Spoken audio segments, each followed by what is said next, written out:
మంచి నావెల్ ముగించుకున్నామండి, సహజీవనం. ఈ పార్ట్‌లో టైటిల్ 'సహజీవనం' అని ఎందుకు పెట్టారో జస్టిఫై చేశారు రచయిత్రి గారు. మన రచయిత్రి గారు ఏది రాసినా కళ్ళకు కట్టినట్టు రాస్తారు. అలాగే ఆ నావెల్‌కి ఆ టైటిల్ ఎందుకు పెట్టారో కూడా మనకి ఏదో ఒక చోట ఆ టైటిల్ పెట్టిన ఉద్దేశం మనకి చాలా చక్కగా వివరిస్తారు. అలాగే ఇప్పుడు ఈ నావెల్‌కి ఆ టైటిల్ ఎందుకొచ్చిందో ఈ పార్ట్‌లో మనకి అర్థమవుతుంది. నావెల్ చాలా ఎంజాయ్ చేశాను. మీరందరూ కూడా ఎంజాయ్ చేశారని అనుకుంటున్నాను. ఈ నావెల్ అంతా మనకి స్టార్టింగ్ నుంచి ఎండింగ్ వరకు ఒక ఇంగ్లీష్ సాంగు కనిపిస్తోంది కదూ! ఏఏఏ you are a beautiful lover అని. అది వినాలని ఉంది కదూ మనకి. అది నేను లింక్ కింద పెడతాను. చూడండి, లిరిక్స్ ఏమో ఇక్కడ పెడుతున్నాను. ఓకేనా? ఆ లింక్‌లోకెళ్ళి యూట్యూబ్‌లో ఆ సాంగ్ విని ఎంజాయ్ చేయండి. Thank you so much. రోజులు బాగానే గడుస్తున్నాయి. జ్యోత్స్నకి దినచర్య క్రమబద్ధంగా సాగిపోతోంది. ఎండలు బాగా ముదిరిపోయాయి. వడగాల్పులు వీస్తున్నాయి. జ్యోత్స్నకి ఇంకో వారం రోజులు పోతే గానీ సెలవు దొరకదు. పాపని కాలేజీకి వెళ్ళేటప్పుడు బేబీ కేర్ సెంటర్లో దించటం, తిరిగి వచ్చేటప్పుడు తీసుకురావడం అలవాటైపోయింది. ఆ రోజు లేస్తూనే పాప పక్కలు వెచ్చగా ఉన్నాయి. నిన్నటి నుంచే పాలు సరిగా తాగటం లేదని కేర్ సెంటర్లో ఆయా చెప్పింది. రాత్రి తెల్లవార్లు ఏడుస్తూనే ఉంది. ఉదయం 10 గంటలయ్యేసరికి పాపకి జ్వరం బాగా ఎక్కువైంది. మగతగా పడుకుంది. జ్యోత్స్న ఎంత లేపినా లేవటం లేదు. జ్యోత్స్న కాలేజీకి సెలవు చీటీ రాసి పంపింది. పాపని తీసుకుని డాక్టర్ దగ్గరికి వెళ్ళింది. ఆవిడ పరీక్ష చేసింది. జ్యోత్స్నతో వైరల్ ఫీవర్, ఈ ఇంజెక్షన్ తీసుకురండి. ఈ జ్వరం వచ్చిన 8 గంటల లోపల ఈ ఇంజెక్షన్ ఇవ్వకపోతే పిల్ల దక్కదు. మీరు వెంటనే తేవాలి. ఈ ఫీవర్తో ఇప్పటికే సిటీలో చాలామంది చనిపోయారు అంది. జ్యోత్స్న గుండెల్లో రాయి పడింది. పాపని అక్కడ నర్సుకి అప్పచెప్పి ఇంజెక్షన్ కోసం పరిగెత్తింది. దొరుకుతుందని, ఎప్పుడూ మందులిచ్చే అతని దగ్గర అతను లేదు. యాబిట్స్లో దొరుకుతుందని చెప్పారు. ఆటోలో అక్కడికి వెళ్ళింది. అక్కడ ఏ షాపులోనూ లేదు. ఉస్మాన్ గంజ్ అన్నారు, వాళ్ళు సికింద్రాబాద్ అన్నారు. సికింద్రాబాద్ వెళ్తే వాళ్ళు మా దగ్గర 2 ఉంటే ఇప్పుడే ఇచ్చేశామన్నారు. ఎర్రటి ఎండ, వెచ్చటి వడగాడ్పులు. జ్యోత్స్నకి నోరు తడారిపోతోంది. ఉదయం ఆదుర్దాతో ఏమీ తినలేదు. ఈ తిరుగుడుతో ప్రాణం పోతోంది. ఇక తిరిగే ఓపిక కూడా లేకుండా పోతోంది. ఆ షాపు వాళ్ళని బతిమలాడింది. మీకు పుణ్యం ఉంటుంది, మీకు ఎంత డబ్బు కావాలంటే అంత ఇస్తాను, ఆ ఇంజెక్షన్ ఉంటే ఇవ్వండి అంది. అయ్యో, పసిపిల్ల మందు, మీరంతగా అడగాలా అమ్మా? ఉంటే మేము ఇవ్వమా? ఎక్కడ దొరుకుతుందో మీరు తెప్పించి పెట్టండి. జ్యోత్స్నని చూసి జాలిపడిన అతను జ్యోత్స్నని కూర్చోమన్నాడు. కుర్రాడి చేత 4 షాపులు తిప్పించాడు. ఎక్కడా దొరకలేదు అని తిరిగి వచ్చాడు. ఈ జ్వరం వారం రోజుల నుంచి మహమ్మారిలా వచ్చిందమ్మా. ఇంజెక్షన్స్ తగినన్ని లేవు. చాలా స్కేర్సిటీ ఉంది. చాలామంది పోయారు కూడా. అతను అంటుండగానే ఇంకో ఆమె అక్కడికి అదే ఇంజెక్షన్తో కోసం వచ్చింది. షాపతను లేవు అని చెప్పాడు. జ్యోత్స్న ఉస్సురుమంటూ ఆటో ఎక్కింది. హాస్పిటల్కి పోనీయమని చెప్పింది. ఆటోలో వస్తుంటే జ్యోత్స్న కళ్ళ వెంట నీళ్లు ధారాపాతంగా కారసాగాయి. భగవంతుడు ఎందుకిలా చేస్తున్నాడు? తనకి ఎవ్వరూ లేరు. ఉన్న ఒక్క పాపని లాక్కుని ఒంటరితనంతో కృషించి చావమనా? పాపకి ఎవరైనా ఏదైనా అయితే? డాక్టర్ పెట్టిన గడువులో ఈ మందుని వెతకటంలోనే టైం అంతా అయిపోతోంది. అయితే పాప తనకి దక్కదన్న మాటేగా. జ్యోత్స్నకి ఏడుపు ఉధృతంగా వచ్చేస్తోంది. ఎండలో కందిపోయిన ముఖంతో, రేగిన చుట్టుతో జ్యోత్స్న హాస్పిటల్ ముందు ఆటో దిగింది. ఇంజెక్షన్ దొరికిందా? ఆయా పరిగెత్తుకుంటూ వచ్చి అడిగింది. లేదు. పెదవులు బిగపెట్టుకుంటూ కన్నీళ్లు ఆపుకోటానికి విశ్వ ప్రయత్నం చేస్తూ తల తిప్పింది. దొరకలేదా? బేబీ ఊపిరి తీసుకోవటానికే చాలా కష్టపడుతోంది అంటూ లోపలికి పరిగెత్తింది. జ్యోత్స్న కాళ్ళు ఇనపగుళ్ళు కట్టినంత భారంగా ఉన్నాయి. అడుగు తీసి అడుగు వెయ్యలేనంత నీరసంగా ఉంది. పాప, నీకేవైనా అయితే నేను బ్రతకలేను. నీకు ఇంజెక్షన్ దొరక్కపోతే నీతో పాటు నేను వచ్చేందుకు నాకు నిద్రమాత్రలు దొరుకుతాయిగా అనుకోసాగింది. పిచ్చి పట్టేట్టుంది. జ్యోత్స్న లోపలికొచ్చింది. ఎండలో నుంచి రావటం వల్ల కళ్ళు కనిపించినట్లుగా అయింది. అక్కడ డాక్టర్ కూర్చునే టేబుల్ దగ్గర నిలబడి అటూ తిరిగి ఎవరో ఫోన్తో మాట్లాడుతున్నారు. జ్యోత్స్న ఆ కంఠం వినగానే ఉలిక్కి పడింది. అది శ్యామ్ సుందర్ కంఠంలా ఉంది. కంఠంలా ఉండటం కాదు, అతనే. జ్యోత్స్న కళ్ళు తీరంగా చూస్తూ నిలదొక్కున్నాయి. సందేహం లేదు, అతనే. ఫోన్లో ఎవరెవరినో ఇంజెక్షన్ కోసం అడుగుతున్నాడు. డాక్టర్ గారు అక్కడే ఉంది. అతను ఎన్నెన్ని నెంబర్లకో ఫోన్లు చేస్తున్నాడు. ఇంజెక్షన్ లేదు అనడంతో పెట్టేస్తున్నాడు. జ్యోత్స్న నిలబడి ఉంది. ఆశగా అతని మాటలనే లేదు. పెదవులు బిగపట్టుకుంటూ కన్నీళ్లు ఆపుకోవడానికి విశ్వప్రయత్నం చేస్తూ తల తిప్పింది. దొరకలేదా? బేబీ ఊపిరి తీసుకోవడానికే చాలా కష్టపడుతోంది అంటూ లోపలికి పరిగెత్తింది. జ్యోత్స్న కాళ్ళు ఇనపగుళ్ళు కట్టినంత భారంగా ఉన్నాయి. అడుగు తీసి అడుగు వేయలేనంత నీరసంగా ఉంది. పాప, నీకేదైనా అయితే నేను బ్రతకలేను. నీకు ఇంజెక్షన్ దొరక్కపోతే నీతో పాటు నేను వచ్చేందుకు నాకు యుద్ధమాత్రలు దొరక్కపోతాయా అనుకోసాగింది. పిచ్చి పట్టేట్టుంది. జ్యోత్స్న లోపలికొచ్చింది. ఎండలో నుంచి రావటం వల్ల కళ్ళు కనిపించనట్లుగా అయింది. అక్కడ డాక్టర్ కూర్చునే టేబుల్ దగ్గర నిలబడి అటు తిరిగి ఎవరో ఫోన్తో మాట్లాడుతున్నాడు. జ్యోత్స్న ఆ కంఠం వినగానే ఉలిక్కిపడింది. అది శ్యామ్ సుందర్ కంఠంలా ఉంది. కంఠంలా ఉండటం కాదు, అతనే. జ్యోత్స్న కళ్ళు దీనంగా చూస్తూ నిలదొక్కున్నాయి. సందేహం లేదు, అతనే. ఫోన్లో ఎవరెవరినో ఇంజెక్షన్ కోసం అడుగుతున్నాడు. డాక్టర్ గారు అక్కడే ఉంది. అతను ఎన్నెన్ని నంబర్లకో ఫోన్ చేస్తున్నాడు. ఇంజెక్షన్ లేదు అనడంతో పెట్టేస్తున్నాడు. జ్యోత్స్న నిలబడి ఉంది. ఆశగా అతని మాటలనే వింటోంది. శ్యామ్ సుందర్ మెడ్రాస్ డయల్ చేశాడు. ఎవరో ఫ్రెండ్ కాబోలు. శ్యామ్ చెప్పాడు, వాసు, ఈ ఇంజెక్షన్ పేరు నోట్ చేసుకో. నాకు ఇది దొరికిన వెంటనే ఫోన్ చేయి. ఎవరో కాదురా, నా బేబీకే జ్వరంగా ఉంది.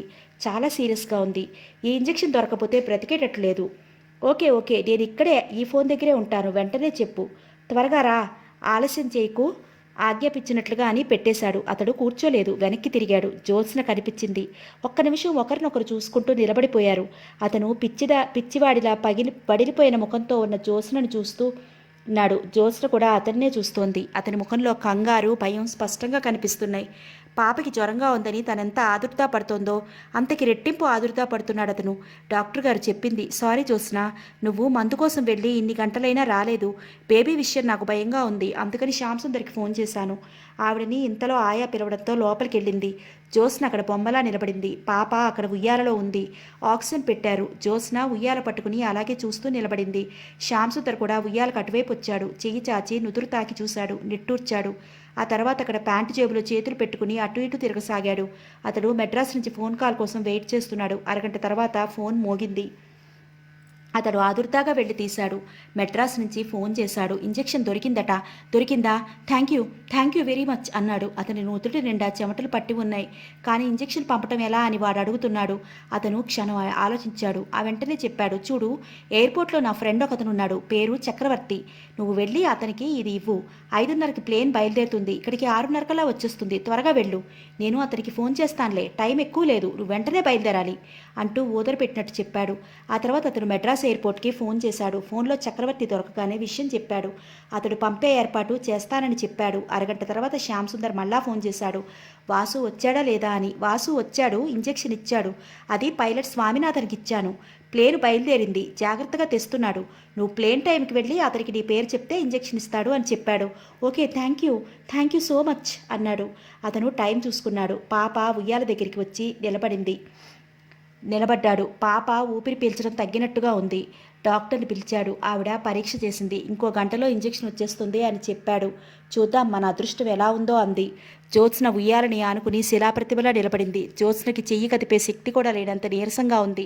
శ్యామ్ సుందర్ వచ్చాడు. పరిస్థితి అంతా తన చేతుల్లోకి తీసుకున్నాడు. ఆందోళన, భయం, దిగులు, కంగారు అన్నీ అతను పడుతున్నాడు ఇప్పుడు. జ్యోత్స్న రాతి బొమ్మలా అదృష్టం చెప్పబోయే తీర్పుకి వేచి ఉన్న వ్యక్తిలా ఉంది.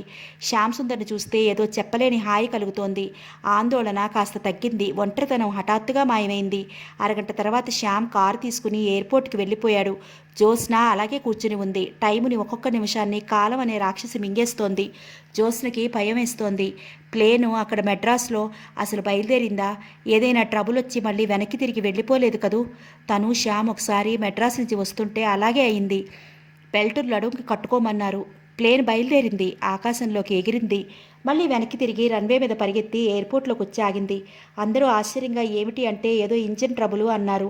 జ్యోత్స్న, నువ్వు వుడ్లాండ్స్లో పోలీ తినలేదని గుడిసావు కదా, అందుకే ప్లేన్ వాళ్ళు దయతలిచి మళ్ళీ వెనక్కి తెచ్చారు అన్నాడు శ్యామ్ సుందర్ నవ్వుతూ. ఇద్దరూ ఆ రోజంతా మళ్ళీ మద్రాసులోనే ఉన్నారు. నేను ఇక చచ్చినా ప్లేన్ ఎక్కరు బాబు, మధ్యలో చెడిపోతే ఎలా అంది జ్యోత్స్న. శ్యామ్ ఎంత చెప్పినా వినలేదు. మిగతా అందరూ లేరా, మనం ఒక్కళ్ళవేనా అన్నాడు. అందరి సంగతి వేరు. నేను కొత్తగా పెళ్లి చేసుకున్నాను. నా భర్త నాకు స్వర్గం చూపిస్తున్నాడు. ఈ జీవితం అంటే నాకెంతో ఇష్టం. నాకు ఇప్పుడప్పుడే చచ్చిపోవాలని లేదు అంది. శ్యామ్ ఒక్క క్షణం జ్యోత్స్నని తదేకంగా చూశాడు. ఆ తర్వాత ముక్కు పట్టి ఊపాడు. నవ్వుతూ వెళ్ళి ప్లేన్ టికెట్స్ క్యాన్సిల్ చేసి రైలు టికెట్ కొన్నాడు. ఆ రోజు రైల్లో ఇద్దరు తప్ప ఆ పెట్టెలో ఎవరూ లేరు. అదొక అద్భుతమైన మరుపురాని అనుభవం. జ్యోత్స్న రైలు దిగే ముందు అంది, ఈ జీవితం అంతా ఈ రైలు ప్రయాణంలా జరిగిపోతే ఎంత బాగుండును. జ్యోత్స్న కళ్ళు ఎన్నో భయంకర దృశ్యాలు చూస్తున్నాయి. శ్యామ్ ధీరంగా ముఖం పెట్టి ఇంజెక్షన్ రాలేదు అని వచ్చి చెప్పినట్లే అనిపిస్తోంది. ఫోన్ గణగణా మోగింది. ఆయా పరిగెత్తుకొచ్చి తీసింది. అమ్మా, మీకే ఫోన్ మీ వారు చేశారు అంది. జ్యోత్స్న మెల్లగా ఫోన్ దగ్గరికి వెళ్ళింది. శ్యామ్ ఫోన్ ఎందుకు చేశాడు? ఇంజెక్షన్ రాలేదా? అది రాలేదని ఇంకిక్కడికి రాలేక ఫోన్ చేశాడా? రిసీవర్ తీసుకుంది. హలో, నూతిలో నుంచి మాట్లాడుతున్నంత హీనస్వరంతో అంది. హలో జ్యోత్స్న, ఇంజెక్షన్ వచ్చింది, ఇదిగో నా చేతిలో ఉంది. నేను 10 నిమిషాల్లో వచ్చేస్తున్నాను. పాప ఎలా ఉంది? శ్యామ్ గొంతుగా ఉత్సాహంగా, ఆనందంగా, భయంగా ఉంది. బాగానే ఉంది, నిద్రపోతోంది అలా అని నేను అనుకుంటున్నాను. థ్యాంక్ గాడ్ ఇక్కడ ఉన్నాను అన్న మాటే గారి నాకు అదే భయంగా ఉంది. నేను వచ్చేస్తున్నాను. అతను ఫోన్ పెట్టేశాడు. ఇంజెక్షన్ దొరికిందా? శ్యామ్ వచ్చేస్తున్నాడా? జ్యోత్స్నకి ఇంకా నమ్మబుద్ధి కావటం లేదు. ఎన్నో రోజుల తర్వాత అతను తనతో మాట్లాడాడు. అతనికి అసలు ఆ సంగతి గుర్తు ఉన్నట్టు లేదు. అతనికి మధ్య రవంత కూడా అభిప్రాయ భేదం లేనట్లుగా అతను మాట్లాడుతున్నాడు. ఇద్దరూ కలిసి పాపను పెంచినట్టే ప్రవర్తిస్తున్నాడు. ఈ బాధని తనతో కలిసి సమంగా కాదు, తనకంటే ఎక్కువ అతనే పంచుకున్నాడు. జ్యోత్స్న అక్కడే బెంచి మీద కూలబడింది. 15 గంటలు అతను రానే వచ్చాడు. జ్యోత్స్న అక్కడ పాపకి తల్లి అనే ఒక బొమ్మగా మాత్రమే అయిపోయి నిలబడి చూస్తోంది. తండ్రిగా అతనే అన్నీ చూస్తున్నాడు. డాక్టర్ పాపకి ఇంజెక్షన్ ఇచ్చింది. అప్పటికే చీకటి పడి లైట్లు వెలిగి చాలాసేపు అయింది. ఆవిడ ఇంజెక్షన్ ఇచ్చి చెప్పింది, ఆలస్యమైంది, మన అదృష్టం ఎలా ఉందో చూసుకుందాం. బేబీ తప్పుకోగలిగితే మనం అదృష్టవంతులం. పాప చలనం లేకుండానే ఉంది. ఆ ప్రాణం ఏ మూలనో ఉంది. అది తిప్పుకునే శక్తి, ఆ మందిచ్చే వ్యవధి ఉందో లేదో. డాక్టర్ వెళ్ళిపోయింది లోపలికి. జ్యోత్స్న బెంచి మీద కూర్చుంది. శ్యామ్ కిటికీ దగ్గర నిలబడి ఉన్నాడు.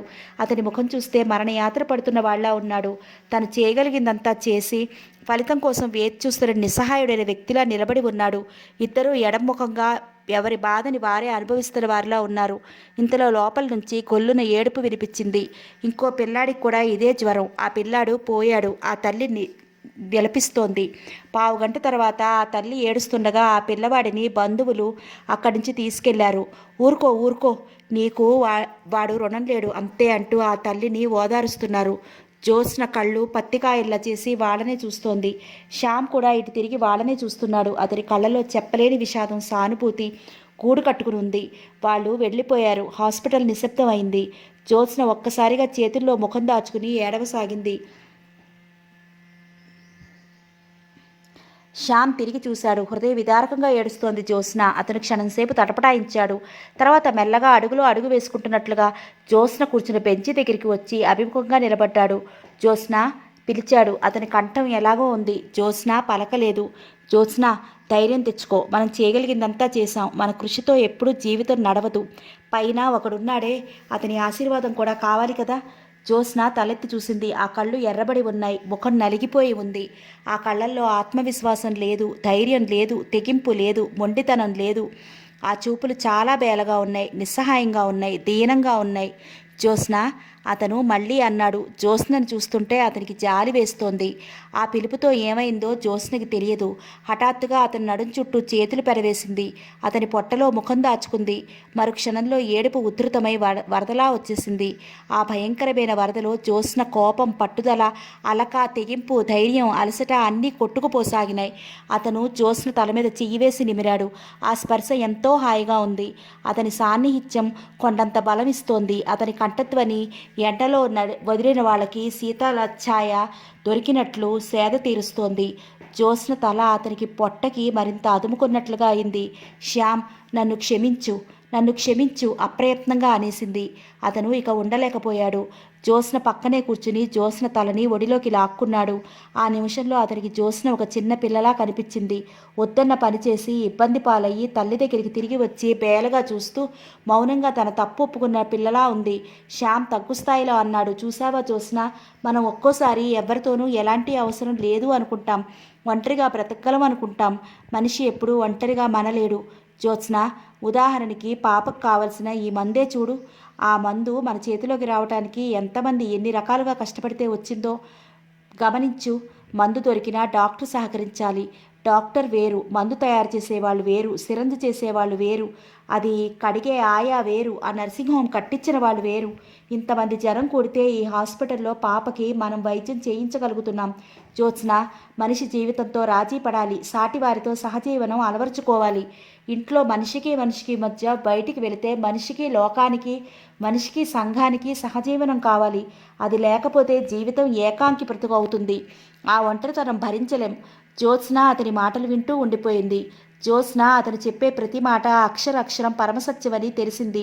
అలా ఎంతసేపు కూర్చున్నారో ఇద్దరికీ టైం తెలియలేదు. ఇంతలో డాక్టరు పాపను తీసుకొచ్చింది. బేబీ ఈజ్ ఆల్ రైట్, చూడండి ఊపిరి బాగా పేలుస్తోంది, చూసారా ఇంజెక్షన్ నిమిషాల మీద ఎలా పనిచేసిందో. జ్యోత్స్న శ్యామ్ ఒడిలో నుంచి లేచింది. నిజమే, పాప ముఖం చాలా తేటగా ఉంది. ఆ మృత్యునీడలు పోతున్నాయి. మీరు అదృష్టవదులు. మీకు మీ బిడ్డకు భయం లేదు. జ్యోత్స్నకి పాపని అందించింది. కానీ జ్యోత్స్న అందుకోలేదు. తల అడ్డంగా తిప్పుతూ దృఢంగా అంది, ఈ బిడ్డ ఇప్పుడు నా బిడ్డ కాదు, ఆయనకే దక్కుతుంది. ఆయనే ప్రాణం పోశారు. నాకే అర్హత లేదు, వారికి ఇవ్వండి. శ్యామ్ పాపని ఎత్తుకున్నాడు. పాపని ఎత్తుకున్న అతన్ని అలా చూస్తుంటే జ్యోత్స్నకి ఇన్నాళ్ళు తను ఎంత మూర్ఖంగా ప్రవర్తించిందో అర్థం కాసాగింది. తనకి అతనికి ఎంతైనా అభిప్రాయ భేదాలు ఉండొచ్చు, కానీ ఆ బిడ్డకి అతను జన్మనిచ్చిన తండ్రి. పాపకి దూరంగా ఉండమనే అధికారం అసలు తనకి ఎక్కడుంది? ఈ విషయంలో తనెంత తెలివిహీనరాల్లా ప్రవర్తించింది. పాపని అతను అలా ఎత్తుకుంటే జ్యోత్స్నకి ఎంతో నిశ్చింతగా ఉంది. ఉదయం నుంచి పడిన శ్రమ, బాధ ఏదో గాలిలోకి ఆవిరిలా తేలిపోయినట్లుగా ఉంది. శరీరం అతి తేలికగా అయినట్టు అనిపించింది. దూది పింజల మనసు శరీరం రెండూ తేలిపోతున్నాయి. జ్యోత్స్న తన భుజం మీద ఒరికిపోతున్న జ్యోత్స్నని చప్పున ఎడంచేత్తో నడుం చెట్టు చెయ్యి వేసి పట్టుకుని ఆపాడతను. తర్వాత ఏమైందో జ్యోత్స్నకి తెలియదు. చాలాసేపైన తర్వాత జ్యోత్స్నకి మెలకు వచ్చింది. ఉలిక్కిపడి లేచి కూర్చుంది. తను మంచం మీద ఉంది. ఎదురుగా శ్యామ్ బెంచి మీద తల ఆనించి కాలు మీద కాలేసుకుని ఒడిలా చేసి ఆ ఒడిలో పాపని పదలకంగా పట్టుకుని ఉన్నాడు. జ్యోత్స్న మంచం దిగి లేచొచ్చింది. అతను గోడకి తల ఆనించి నిద్రపోతున్నాడు. ఉదయం నుంచి తనతో పాటు అతను కూడా ఎంతగానో శ్రమపడ్డాడు. జ్యోత్స్న మెల్లగా అతని ఒడిలో ఉన్న పాపను తీసుకోబోయింది. అతను ఉలిక్కిపడి కళ్ళు తెరిచాడు. జ్యోత్స్న పాపను తీసుకొచ్చి ఉయ్యాల్లో పడుకోబెట్టింది. తను అతని పక్కన బెంచీ మీద కూర్చుంది. నాకేమైంది, ఎలా నిద్రపోయాను అంది సిగ్గుపడుతున్నట్లుగా. ఎండలో బాగా తిరిగినట్లున్నావు, కళ్ళు తిరిగాయి అన్నాడు అతను. అతని కళ్ళు నిద్రలో కూరుకుపోతున్నాయి. జ్యోత్స్న కూర్చుంది. అతను బెంచీ మీద పక్కకి ఒరిగి పడుకున్నాడు. జ్యోత్స్న మెల్లగా అతని తల ఎత్తి తన ఒడిలో పెట్టుకుంది. ఒక చేత్తో పాప పడుకున్న ఉయ్యాలను మెల్లగా ఊపుతున్న జ్యోత్స్న రెండో చేత్తో తన ఒడిలో శ్యామ్ తలని జుట్టులోకి వేలు పోనిచ్చి నిమరసాగింది.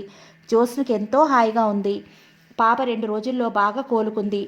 జ్యోత్స్న 2 నెలల క్రితం హౌసింగ్ బోర్డు వాళ్ళు కట్టి ఇచ్చే ఇళ్లకి అప్లికేషన్ ఇచ్చింది. శ్యామ్ సుందర్ ఆ ఇల్లు జ్యోత్స్న పేరిట వచ్చేలా చేశాడు. డబ్బు తనే కట్టాడు. జ్యోత్స్నకి అలాట్మెంట్ వచ్చిన ఇంటి కాగితాలు ఇస్తూ, ఏ మగవాడైనా భార్య పిల్లలు ఇవ్వగానే సరికాదు, ఆ పిల్లలు సుఖంగా నిశ్చింతగా పెరిగేలా చూడాల్సిన బాధ్యత అతని మీద ఉంది. ఈ ఇల్లు నీకోసం కాదు, పాప కోసం అన్నాడు. నన్నెందుకు నువ్వు ఇంకా మాటలంటావు అంది. మంచి రోజు చూసి ఇంట్లో గృహప్రవేశం అయ్యారు. ఆ రోజు పాప పుట్టినరోజు కూడా అయింది. శాంతిప్రియ అని నామకరణం చేశారు. మయూరపురం నుంచి వరమ్మగారు వచ్చారు. సుబ్బులు వచ్చింది. జోగయ్య గారు, శివయ్య, సూర్య అందరూ వచ్చారు. జ్యోత్స్న శ్యామ్ సుందర్తో వెళ్ళి అత్తగారిని రమ్మనమని పిలిచింది. శ్యామ్ కూతుర్ని చూసి ప్రమీల, అరుణ ఎంతో ముచ్చటపడ్డారు. శ్యామ్ బంధువులు, స్నేహితులు, జ్యోత్స్న తరఫు వాళ్ళు అందరూ వచ్చారు. గృహప్రవేశం, నామకరణ మహోత్సవం, పుట్టినరోజు వేడుక అన్నీ కలిసిన ఆ దినం ఎంతో వైభవంగా బంధుమిత్రుల సమక్షంలో ఆనందంగా, కోలాహలంగా, సరసోక్తులతో, పరాచికాలతో, బంధుత్వాల తిరగవేతలు ఎంతో బాగా జరిగింది. సందడిగా తిరుగుతూ అందరినీ పలకరిస్తూ అందరికీ ఎవరికి వారికి ఆత్మీయంగా మసులుతున్న శ్యామసుందరుని చూసి జ్యోత్స్న ఆశ్చర్యపోయింది. ఇతనికి ఎంత ఓపిక అనిపించింది. అతనికి ఆడవాళ్ళు, మగవాళ్ళు అందరూ చిన్న పెద్ద భేదం అనేది లేకుండా పోతున్నారు. అందరి విషయాలు ఆసక్తితో వింటున్నాడు. జ్యోత్స్నకి ఆ క్షణంలో ఒక వటవృక్షంలా కనిపించాడు. వీరంతా అతని నీడలో సేద తీరుతున్న పిట్టల్లా ఉన్నారు. ఈ సంఘంలో ఇలాంటి మనుషుల అవసరం ఎంతైనా ఉంది అనిపించింది. వరమ్మగారు, జానకమ్మగారు పోటీపడి శాంతిప్రియకి నగలు, బట్టలు ఇచ్చారు. సమర్థుడైన తండ్రి బందికోటిలో ఆ పసిపాప అల్లారు ముద్దుబిడ్డ అయింది. జ్యోత్స్నకి మరీ అనిపించింది. తన మూర్ఖత్వంతో ఎడంగా ఉంటే పాపకి ఇదంతా లభించేది కాదు. ఆ అధికారం తనకెక్కడుంది? వచ్చిన అందరూ వెళ్ళిపోయారు. వరమ్మగారు జానకమ్మ గారితో కలిసి వెళ్ళింది. ఆవిడ బలవంతం చేసి తీసుకెళ్ళింది. అలాంటి మర్యాదలు చెయ్యాలనుకోవటం వరమ్మగారికి ఎంతో బాగా తెలుసు. ఆ రాత్రి అడిగింది జ్యోత్స్న. శ్యామ్, కనీసం ఇప్పుడైనా ఆశ కూతురు ఎక్కడుంది చెప్పవు?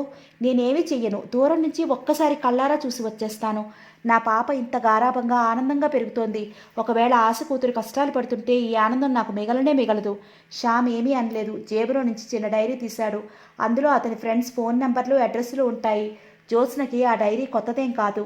అతను ఎన్నోసార్లు టేబుల్ మీద, మంచం మీద నిర్లక్ష్యంగా తన కళ్ళెదుట పడేసే డైరీయే. శ్యామ్ ఆ డైరీలో నుంచి ఒక పేజీ తీసి జ్యోత్స్న చేతికిచ్చాడు. జ్యోత్స్న ఆ పేజీ చూసింది. Simpson, Bharat heavy electricals, Ramachandrapuram, quarter number ఉంది. అతను టెక్నికల్ అడ్వైజర్ ఉద్యోగం చేస్తున్నాడు. జ్యోత్స్న అర్థం కానట్టు అడ్రస్ కాగితం చూస్తూ నిలబడిపోయింది. జ్యోత్స్న మర్నాడు మధ్యాహ్నం రామచంద్రపురం వచ్చింది. మిస్టర్ సింప్సన్ ఆస్ట్రేలియా దేశస్థుడు. అతనికి ఉన్న వాటిల్లోకెల్లా అత్యంత సౌకర్యమైన భవనం ఇచ్చారు. జ్యోత్స్న వెళ్ళింది. వాకిట్లో లాన్ ఉంది, పూల మొక్కలున్నాయి. ఆ ఇల్లు అధునాతనంగా పరిశుభ్రంగా ఉంది.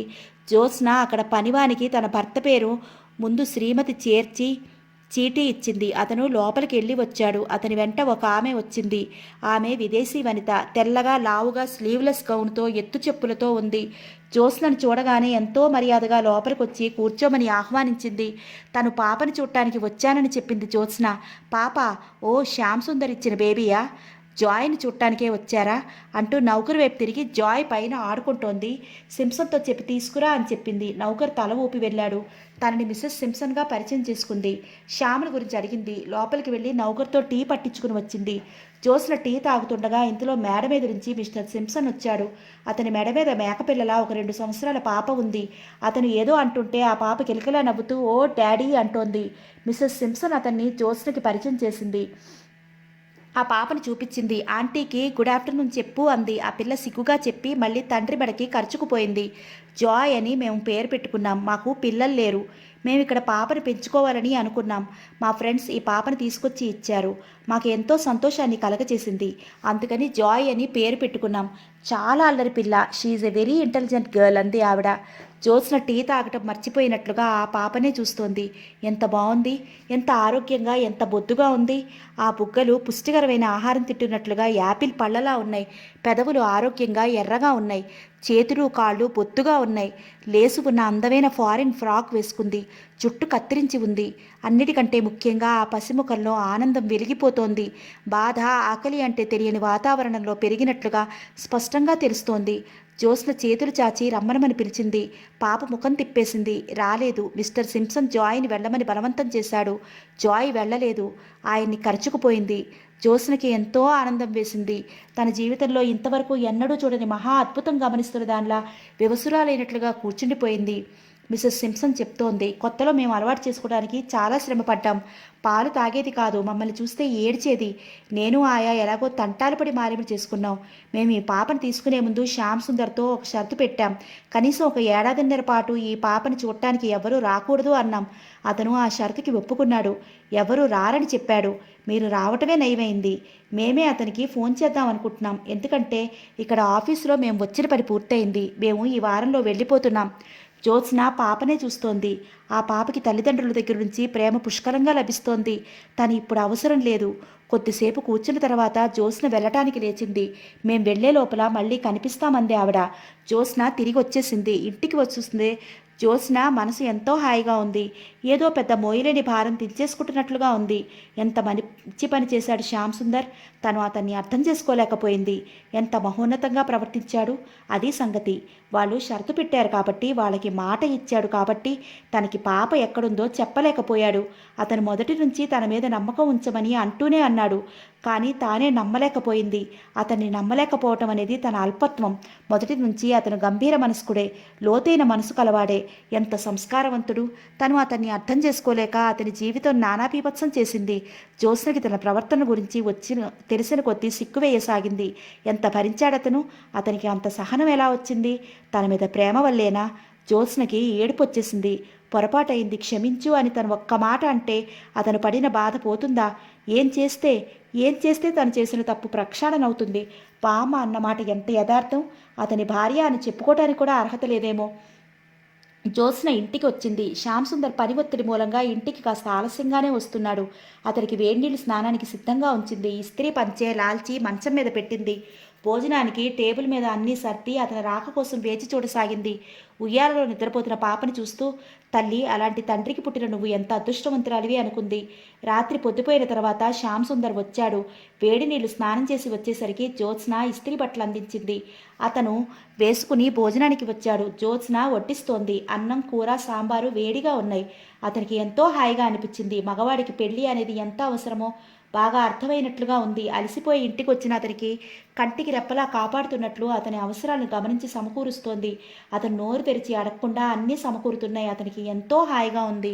అతను అన్నం కలుపుకుని తినబోతుంటే జ్యోత్స్న చెయ్యి వచ్చి అతని చెయ్యి పట్టి ఆపేసింది. అతను ఆశ్చర్యంగా తలెత్తి చూశాడు. జ్యోత్స్న తను అన్నం కలిపి అతనికి పెట్టసాగింది. అతనికి ఎంతో ఇష్టమైన పనుల్లో జ్యోత్స్న చేతిలో అలా అన్నం తినిపించడం ఒకటి. జ్యోత్స్న, పాపని చూసి వచ్చావా అన్నాడతను. జ్యోత్స్న కళ్ళల్లో చప్పున నీళ్లు ఉబికాయి. అతని తలను దగ్గరికి తీసుకుంది. నాకెందుకు చెప్పలేదు? చెప్పకుండా దాచి నన్నెందుకు చెడ్డదానిని చేశావు?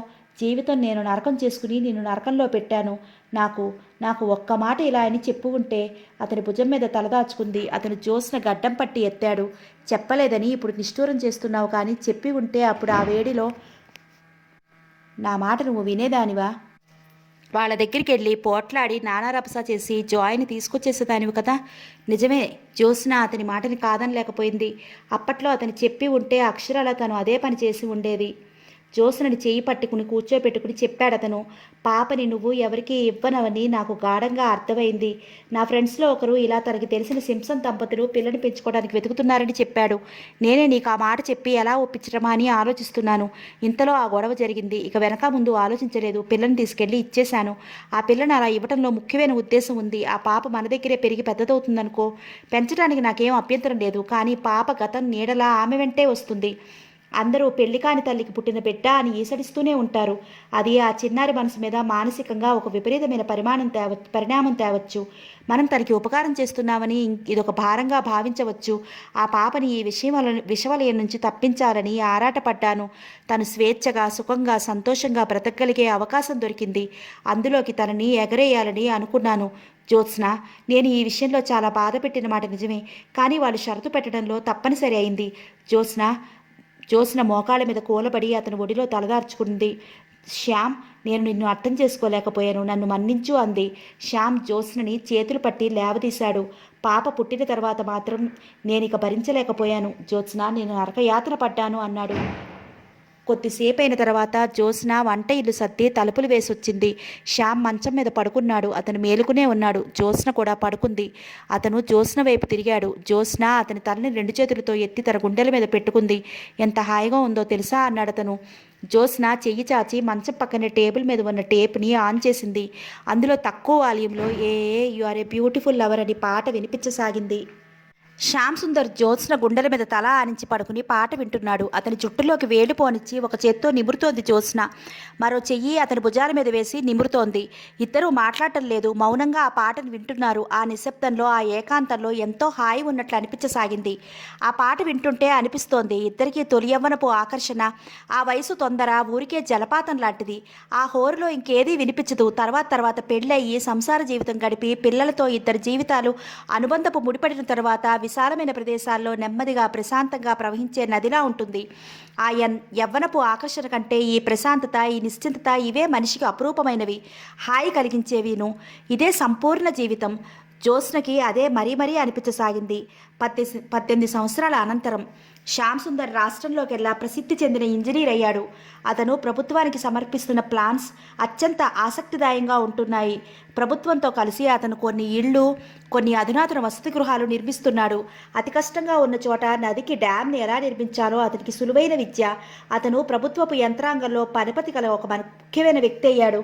అతని శరీరం పిగువుగా ఉన్న చెంపల దగ్గర నెరిసిన జుట్టు అతనికి ఇంకా హుందాతనం తెచ్చిపెట్టింది. వాళ్ళ పాప కూడా పెద్దదయ్యింది, కాలేజీ చదువుకొచ్చింది. శాంతిప్రియ తర్వాత వాళ్ళకి మళ్ళీ పిల్లలు పుట్టలేదు. అతని ఇల్లు సిటీలోకెల్లా అందమైన భవంతి. ఆ ఇంట్లో లేనిది లేదు. తెలివితేటలు, డబ్బు, హోదా, పరువు ప్రతిష్టలు అన్నీ కోరి ఆ కుటుంబాన్ని వరించినట్లుగా ఉన్నాయి. ఒకరోజు ఉదయం వేళ ఆ ఇంటి ముందు టూరిస్ట్ ట్యాక్సీ ఆగింది. అందులో నుంచి 29 సంవత్సరాల యువతి దిగింది. ఆమె చూడటానికి ఇండియన్లా ఉన్న కత్తిరింపు జుట్టు, వేసుకున్న మ్యాక్సీ, భుజానికున్న బ్యాగ్ విదేశీ వనితలా ఉంది. ఆమె బ్యాగ్లో నుంచి డైరీ ఒకటి తీసి ఆ ఇంటి నెంబర్తో అడ్రస్ సరిచూసుకుంది. ఆ తర్వాత ట్యాక్సీ అతనికి డబ్బిచ్చి పంపేసింది. లోపలికి వచ్చి కాలింగ్ బెల్ నొక్కింది. దాదాపు అదే వయసు గల శాంతిప్రియ వచ్చి తలుపు తీసింది. ఆ అమ్మాయి శ్యామ్ సుందర్ ఇంట్లో ఉన్నారా అని స్వచ్ఛమైన ఇంగ్లీష్లో అడిగింది. ఆ భాషలో యాస పూర్తిగా విదేశీ పరంగా ఉంది. ఉన్నారు. మీరెవరు అంది శాంతిప్రియ. నా పేరు జాయ్. నేను వారిని చూడటానికి వచ్చాను. ఆ పేరు వినగానే అది చాలా పరిచితమైనట్లుగా శాంతిప్రియ ఓ లోపలికి రండి అంటూ ఆహ్వానించింది. ఆ అమ్మాయిని లోపల సోఫాలో కూర్చోపెట్టి మమ్మీ, డాడీ అని పిలిచింది. అది పిలవటం కాదు, అరవటం. శ్యామ్ సుందర్ వచ్చాడు. జాయ్ అతన్ని చూడగానే లేచి తనని తాను పరిచయం చేసుకుంది. జాయ్, నువ్వా? ఎప్పుడొచ్చావు? నాకు ముందెందుకు తెలియజేయలేదు అన్నాడు. 2 నిమిషాల అనంతరం కుశల ప్రశ్నలు అయిన తర్వాత జాయ్ అడిగింది, ఆంటీ ఎక్కడా? అక్కడ తోటలో ఉంది, పద చూతూగాని అంటూ ఒక చేత్తో శాంతిప్రియని, మరో చేత్తో జాయ్ని భుజాలు పొదివి పట్టుకుని తోటలోకి తీసుకెళ్లాడు. వర్షాకాలం వచ్చింది. ఆ తోటంతా పచ్చగా కళకళలాడుతోంది. అంతకు ఒక గంట ముందే వాన పడి వెలిసిపోయింది. జ్యోత్స్న గులాబీ కొమ్మలు కత్తిరిస్తోంది. జ్యోత్స్న, ఎవరొచ్చారో చూడు అన్నాడు. జ్యోత్స్నకి విదేశీ అమ్మాయి ఎవరో అర్థం కాలేదు. కళ్ళజోడు సరిచేసుకుంటూ పురుగుటి ముడిపడి చూస్తోంది. గుర్తుపట్టలేదా? శాంతిప్రియని వదిలేస్తూ జాయ్ని భుజాలు పట్టి జ్యోత్స్న ముందు నిలబెడుతూ అన్నాడు. ఎవరు? నేనాంటీ, జాయ్ని, మీ ఆశ కూతుర్ని. ఏంటి? జ్యోత్స్న తన కళ్ళను తనే నమ్మలేకపోతోంది. నేను ప్రపంచ శాంతి సంఘ సభ్యురాలిగా ఇండియా టూర్ వచ్చాను. మమ్మీ డాడీ మిమ్మల్ని చూసి రమ్మనమని మరీ చెప్పారు. నాకు కూడా మిమ్మల్ని చూడాలని ఎంతగానో ఉంది. నేను పుట్టిన జన్మస్థలం ఇది. మీ దగ్గర మొదలు పెరిగానట కదా? కుతూహలంగా చూస్తూ అంది. జ్యోత్స్న చేతుల్లో కత్తెర కిందకి జారిపోయింది. గబాల 2 చేతులు చాచి జాయ్ని దగ్గరికి లాక్కుని గుండెలకి హత్తుకుంది. జాయ్, నువ్వా? నువ్వా? ఆశ ఉంటే ఎంత సంతోషించేది? డగ్గుత్తకతో అంది. శ్యామ్ సుందర్ జ్యోత్స్న చేతుల్లో ఒదిగి ఉన్న జాయ్నే చూస్తున్నాడు. జ్యోత్స్న పక్కనే విరగబూసిన ఎర్రటి 116 చెట్టు ఉంది. అది జ్యోత్స్న ఈ ఇంట్లోకి వచ్చిన కొత్తలో నాటింది. అది పెరిగింది, పూలు పూస్తూ ఆ ఆవరణకే అందాన్ని, కాంతిని తెచ్చింది. అతనికి జాయ్ కూడా ఆ పూల చెట్టులాగే అనిపిస్తోంది. చాలాసేపైన తర్వాత భోజనానికి కూర్చున్నారు అందరూ. జ్యోత్స్న పక్కన జాయ్ కూర్చుంది. శ్యామ్ పక్కన శాంతిప్రియ కూర్చుంది. జాయ్ కబుర్లు చెప్తుంటే జ్యోత్స్న, శ్యామ్ సుందర్ వింటున్నారు. శాంతిని నాతో పంపించండి అంకుల్ అంటోంది జాయ్. నువ్విక్కడే ఉండరాదు అంటోంది శాంతి. జాయ్, శాంతిప్రియ ఇద్దరూ దాదాపు ఒకే వయసుగా ఉన్నారు. ఆ ఇద్దరి యువతుల్లో ఒక రకమైన ఆత్మవిశ్వాసం కనిపిస్తోంది. మమ్మీ నాకెప్పుడు చెప్తూనే ఉంటుంది, మీరే లేకపోయినట్లయితే నాకు ఈ జన్మ లభించేది కాదట. థ్యాంక్ యూ అంది. ఆ థ్యాంక్స్ ఏవో ఆంటీకి చెప్పు అతను నవ్వుతూ అన్నాడు. జ్యోత్స్న తల తిప్పింది. నీ జన్మకి కారణం నేనైనా నీ జీవితం ఇలా ఉన్నతంగా ఉండటానికి కారణం మీ అంకులే. మంచి వాళ్ళకి నిన్ను పెంపకానికి ఇచ్చారు.